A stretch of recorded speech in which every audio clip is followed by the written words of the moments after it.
We're doing a special sermon today in a dialogue between Jesus and Nicodemus. Rabbi, please excuse my intrusion on you during this late hour, but I need to talk to you. I am Nicodemus. Yes, I know. I have seen you in the temple and among the crowds. Nicodemus the Pharisee. Come in. Don't mind the hour. What can I do for you? Rabbi, I have heard you speak, and I have seen you heal, and I know that you are a teacher who has come from God. For no one can do these things, the signs that you do, apart from the presence of God. And yet you do not believe, Nicodemus? You have heard me talking about earthly things, and you do not believe? How can you believe if I tell you about heavenly things? No one will ascend into heaven except the one who descended from heaven, the Son of Humanity. I see, but how do I know that the Son of Humanity you are talking about is the one mentioned in the scriptures? You know the story in the Torah, where the people of Israel speak against God and against Moses as they wander through the wilderness. Which one? Impatiently, the people of Israel often behave ungratefully and blame Moses and God to have brought them out into the wilderness to die. Though they receive their manna daily and know that God is walking among them.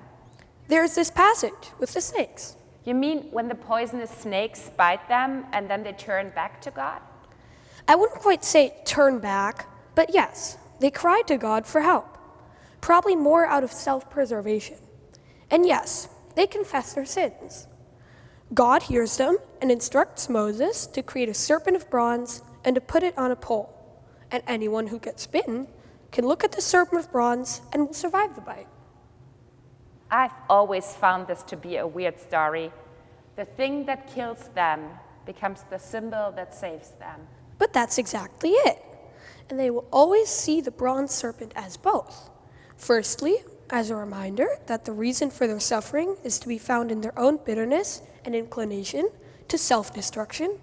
Otherwise, why would they blame the God that provides and feeds them reliably?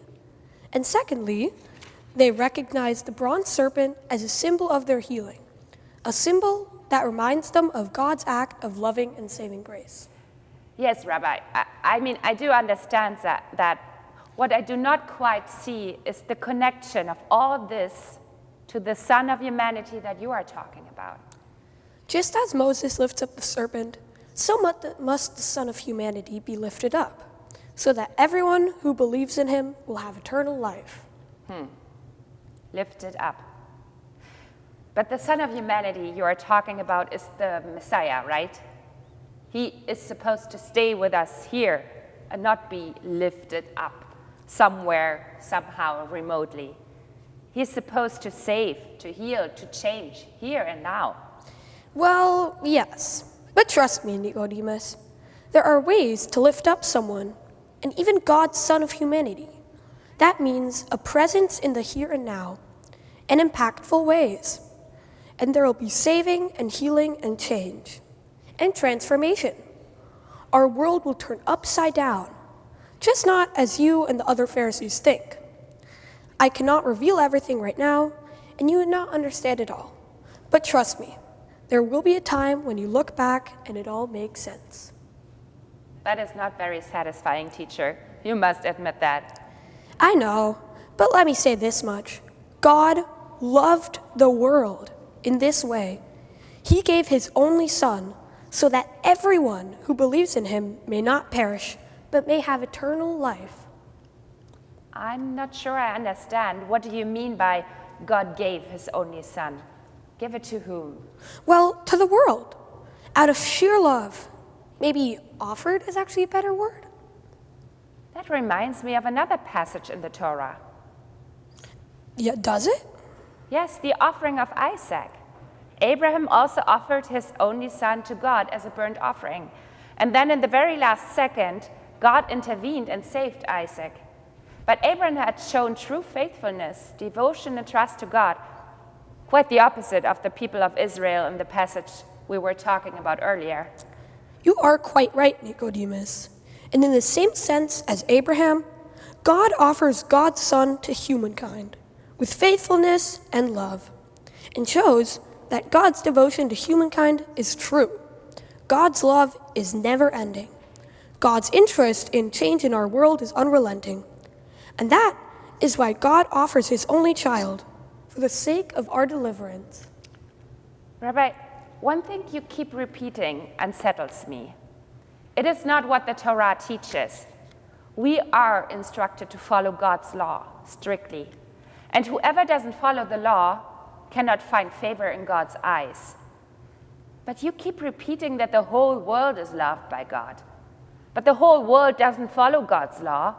And what about the Romans, those who hate and persecute us? How can they be loved by God? How can everyone be saved? Nicodemus, why do the people need God to judge them? They judge themselves with the way they're living and acting in relationship with one another. Why does God have to punish those who have already punished themselves by excluding themselves from one and all that is life-giving, love? Their actions are their judgment. So God is not judging us, Rabbi? God is love? Yes, God is love. What is more divine than love?